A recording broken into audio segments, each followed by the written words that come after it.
Right now at 6, a live look at the Stellantis assembly plant in Belvidere. Today marks the last day of operation as it will be entering an idle phase for at least 6 months. This means nearly 2,000 people are out of work, causing a huge impact to our area's economy. In a few minutes, we will take a look at potential ramifications to the housing industry. But first, here's what Stellantis plans to offer employees who are now out of work. In a statement released today, Stellantis says they're offering 3 separate packages that were agreed upon with the UAW. That's the union that represents the workers there.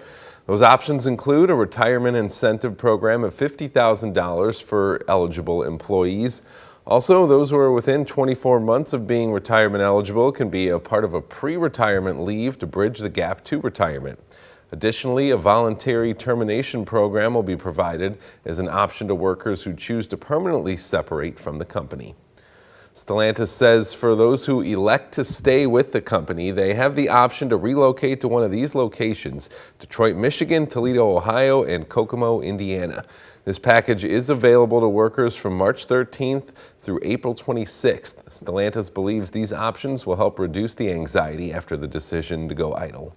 And UAW Local 1268, who represents the Stellantis Belvidere employees, putting out a statement saying, quote, Stellantis' decision to idle the Belvidere assembly plant will have negative repercussions throughout the region. It also said the union believes Stellantis is abandoning the community and that workers, taxpayers, and consumers deserve better. With thousands affected by the plant going idle, several employees who do not have the option to relocate do have other options throughout the Workforce Connection to help them get back on their feet. Yeah, 13 WREX's Dylan Valencia is live outside of the Belvidere assembly plant and spoke with several people on this topic. Dylan, what'd you learn? Yeah, that's right. Well, with several of these employees leaving work today, a lot of them might be wondering what's next, or they might be in fear of trying to make it through this time. But the Workforce Connection is emphasizing that they are here to help, especially when it comes to furthering your education. They are able to help you fund going back to school to learn a new trade skill, in fact. And I actually spoke to a former Chrysler employee who was laid off by the Stellantis plant in 2021, and she is excited to use the new skills she is learning in her automotive program at Rock Valley College.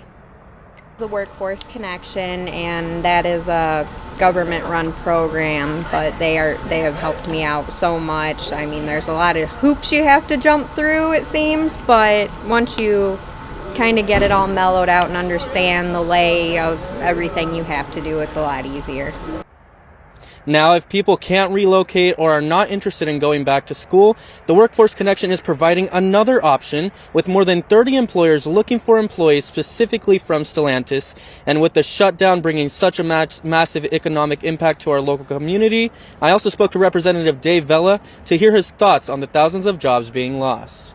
Talks are still ongoing to repurpose the Stellantis plant, which means hopefully we will have some new cars to be making there. But right now, I can tell you right now, it hurts it makes me very upset what the people of Belvidere and the people of Rockford are going through.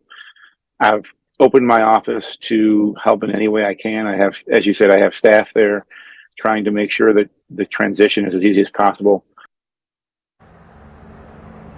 Now, if you are one of these employees and you are looking for work specifically from those 30 employers I mentioned earlier, there will be a job fair held on March 9th at 9 a.m. at the UAW Hall. And of course, you can find more resources in it and information on our website, WREX.com. In Belvidere, I'm Dylan Valencia with 13 WREX. Hoping all those affected can find new jobs. Dylan, thank you. And while the Belvidere assembly plant is closing, Stellantis announced today a $155 million investment to another plant in the Midwest. Go ahead and take a look at this map. The funding will go towards the Kokomo plant in Indiana to localize the production of the new electric drive module. Those investments will also help retain 265 jobs across that state.